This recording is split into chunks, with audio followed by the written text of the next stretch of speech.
Hello friends, हमारे पिछले video में हमने देख लिया था, संख्या पद्धति को समझ लिया था। इसकी संख्या होती क्या है इतना समझ लिए थे, किस प्रकार से वर्गीकरण करते हैं। लेकिन चलिए फिर से मैं आप लोगों को रिवाइज करवा देती हूँ कि जो हमारी संख्या पद्धति होती है उसे हम दो भागों में उसका वर्गीकरण करते हैं। दो भाग कौन कौन से मैंने आपको बताए थे। सबसे पहला वास्तविक संख्याएं, दूसरी हमारी काल्पनिक संख्याएं। काल्पनिक संख्याओं से प्रश्न नहीं बनता है हमारे जो UP TET, C TET, super TET में है।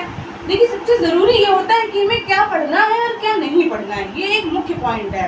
पता चले जो नहीं आ रहा है वो भी पढ़ने में लगे हुए हैं तो वो तो आपके लिए क्या हो जाएगा, बेकार हो जाएगा। तो जो बच्चे हमारे TET, C TET, super TET वगैरह की तैयारी कर रहे हैं तो उनको मैं बता दूं कि हमारा वास्तविक संख्या से प्रश्न बनेगा इस चैप्टर में। तो वास्तविक संख्याओं का भी हमने वर्गीकरण कर लिया था। किन किन में? परिमेय संख्या में और अपरिमेय संख्या, जिसे कहते हैं रेशनल नंबर और इरेशनल नंबर। परिमेय संख्या को मैंने आपको बता दिया था, वो संख्याएं जो P/Q की फॉर्म में रखी जाएं, जहां पर जो Q की वैल्यू हो वो क्या ना हो, वो 0 ना हो। जैसे कि 1। अब देखिए मैं आपको रखना सिखा रही हूँ। यहाँ पर 1 है, 1 को हम 1/1 लिख सकते हैं। क्या यहाँ पर 1 की वैल्यू 0 है? नहीं। तो ये कैसी संख्या हुई है हमारी? क्या है? परिमेय संख्या। कैसी है? परिमेय संख्या। कैसी संख्या है ये? परिमेय। आप किसी भी संख्या को, जैसे मैं आपको 2-3 संख्या और बता रही हूँ, 5, 4, √4, √9, 13 का स्क्वायर। तो इस तरह से मैंने आपको ये कई सारी संख्याएं दी हैं, जैसे कि 15.2, 10.0। तो मैंने आपको यहाँ पर कई सारी संख्याएं बताई हुई हैं। इवन 4/1, 4/7 कर लीजिए, यहाँ पर 5/3 कर लीजिए। तो ये इस तरह से इसमें हमारी देखिए कई सारी संख्याएं आ चुकी हैं। तो ये सभी संख्याएं हमारी कैसी हैं? परिमेय संख्या। मैं आपको एक एक करके सबको पहचानवा रही हूँ कि परिमेय हम किस प्रकार से सिद्ध करते हैं। 5 के नीचे हम लोग 1 लिख सकते हैं, बिल्कुल लिख सकते हैं। क्या 1 0 के बराबर है? नहीं है। तो ये हमारी क्या हुई है? परिमेय संख्या। सेम प्रोसेस हमारी 4 के लिए रहेगी।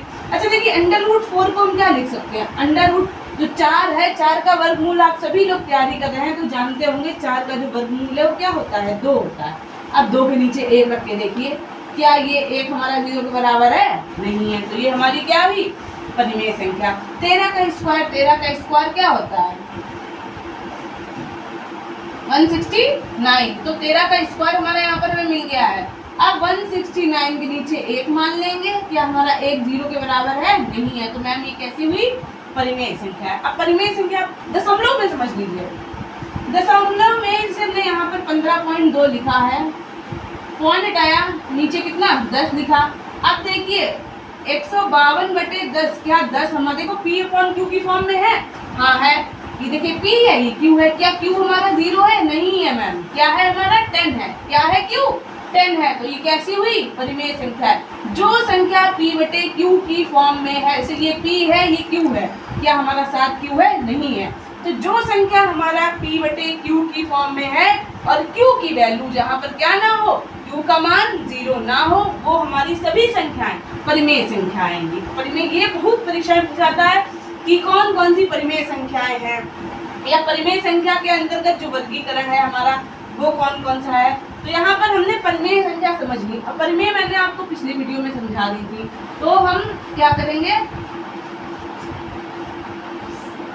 अगले पॉइंट पर चर्चा करेंगे। अब परिमेय का वर्गीकरण। परिमेय संख्या को क्या कहते हैं? रेशनल नंबर भी कहते हैं। क्या कहते हैं? रेशनल नंबर्स भी कहते हैं। इनका वर्गीकरण हम किस प्रकार करते हैं? देखिए रेशनल नंबर में सबसे पहले क्या आता है? हमारे पूर्णांक। क्या आते हैं? पूर्णांक। कैसे? पूर्ण संख्याएं।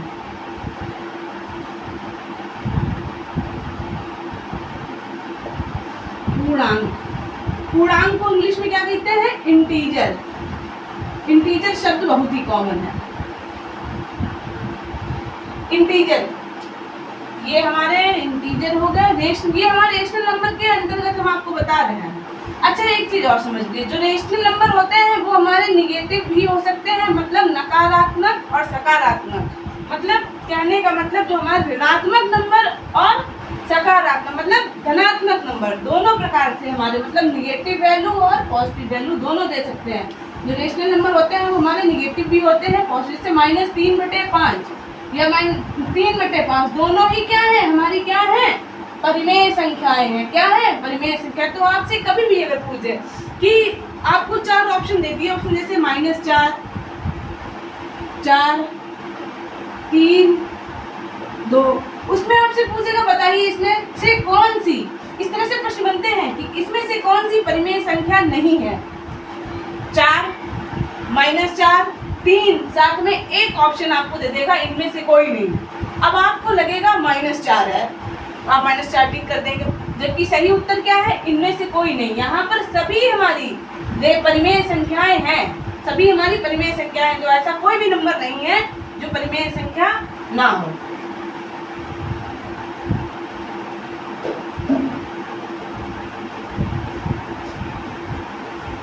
तो यहाँ पर हम इंटीजर की बात कर रहे हैं, तो हमने इंटीजर लिया हुआ है मतलब पूर्णांक।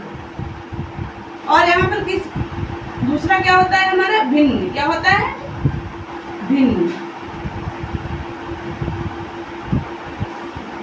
तीसरा हमारा क्या होता है, दशमलव की संख्याएं। कैसी होती है, दशमलव वाली संख्याएं। ये भी हमने आपको पहले वीडियो में बताया था शायद नहीं। तो दशमलव वाली जो संख्याएं होती हैं वो भी हमारी किस में आती हैं, परिमेय संख्या में।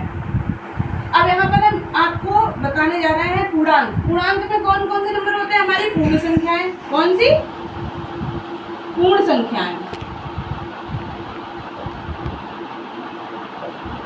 हमारी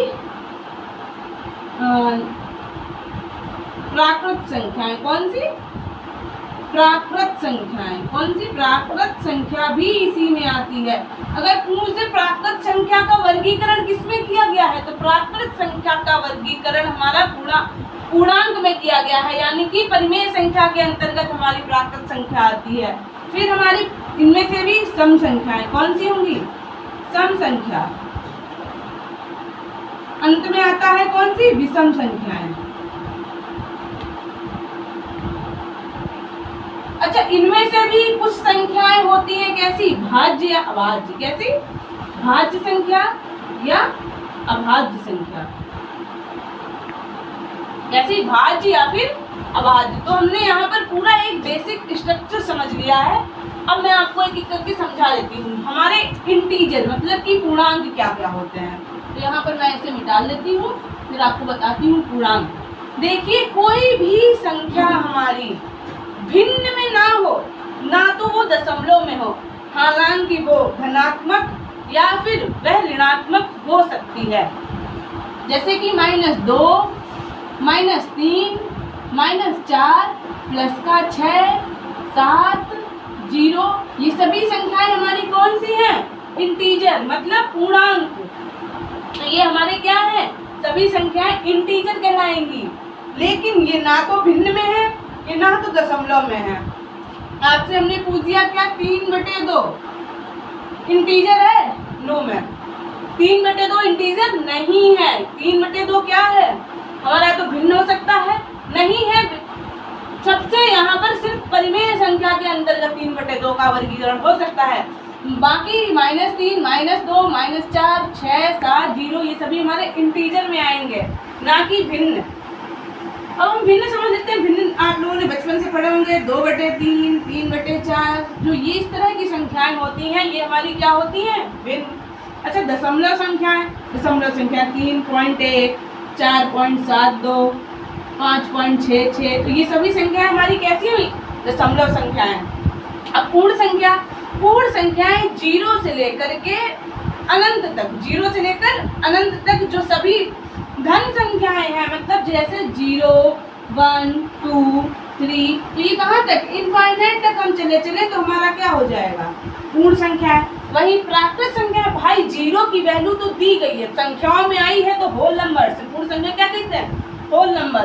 तो पूर्ण संख्याओं में इन्हें रख दिया गया है, जबकि प्राकृत संख्याएं सिर्फ 1 से चलती हैं। कहाँ से चलती हैं, 1 से, क्योंकि 0 की वैल्यू बताइए किसने दी थी, 0 की वैल्यू आर्यभट्ट ने दी थी। तो 0 दिया गया है, जीरो तो दिया गया है ना, तो जीरो प्राकृत संख्या नहीं है। जीरो एग्जिस्ट करता है क्या, आप खुद ही बताइए। क्या आप किसी भी चीज को गिन रहे हैं, वो चीज नहीं है तो दूसरी बात है, लेकिन उसको जीरो नहीं गिन सकते हैं। जीरो होता है लेकिन गिना नहीं जाता है कभी जीरो। तो लेकिन 1 2 3 ये हमारे नंबर कैसे हैं जिन्हें हम गिन सकते हैं। तो हमारी प्राकृत संख्याएं कैसी हुई हैं ये, जिन्हें हम गिन सकते हैं, मतलब 1 से लेकर अनंत तक। अब हमारी सम संख्या है तो पता है वो संख्या जो 2 से भाज्य, मतलब जिसे 2 से भाग दिया जा सके, वो संख्याएं जिन्हें 2 से भाग, जैसे 2 10 12 18 16, ये सभी संख्याएं कैसी हैं, हम जिन्हें 2 से भाग देते हैं। विषम संख्याएं जिन्हें 2 से भाग ना दिया जा सके, जैसे 3 5 7 11। अब भाज्य संख्या और अभाज्य संख्या समझ लीजिए। परीक्षा में एक सबसे ज्यादा प्रश्न पूछा जाता है, वह ऐसी संख्या बताइए जो भाज्य हो, साथ ही साथ क्या हो, सम संख्या हो। तो ऐसी अकेली सम संख्या है कौन सी, 2 एक ऐसी अकेली सम संख्या है जो कि हमारी अभाज्य संख्या है और क्या है, सम संख्या। कैसी है, अभाज्य संख्या और सम संख्या। भाज्य संख्याएं वो होती हैं जिन्हें गिनी से भी हम भाग दे सकते हैं, जैसे 9 हो गया, 9 को 3 से कर सकते हैं, 10 को 5 से दे सकते हैं। तो ये हमारी सभी संख्याएं कैसी हैं, भाज्य संख्याएं। भाज्य संख्या को पहचानने का सबसे अच्छा तरीका है कि भाज्य संख्या किसी न किसी के पहाड़े में आती है, और हम वहाँ से देख सकते हैं। जब हम आपको मतलब डिविजिबिलिटी का रूल सिखाएंगे तो हम आपको संख्याएं चेक करना उसमें बताएंगे किस तरह से चेक किया जाए। और अभाज्य संख्या वह संख्या जो हमारी किसी भी नंबर से भाग ना हो, सिर्फ खुद से या फिर 1 से भाग हो। किससे, खुद से या 1 से। जैसे कि 3, जैसे कि 5, जैसे कि 7, जैसे कि 11, जैसे कि 19, जैसे कि 23, जैसे कि 29। तो इस तरह से चलते चलते रहते हैं। अभाज्य संख्याएं हमारी क्या कहलाएंगी, जो संख्याएं किसी से भाग ना हो। तो हमने यहाँ पर आपको पूरा एक बेसिक स्ट्रक्चर समझा दिया है सभी संख्याओं का। अब हम इस पर किस प्रकार से प्रश्न बनते हैं उन पर चर्चा करेंगे। तब तक के लिए इतना ही रखते हैं, हम अगले वीडियो में आपको बताएंगे कि किस तरह से आगे काम करते हैं। धन्यवाद।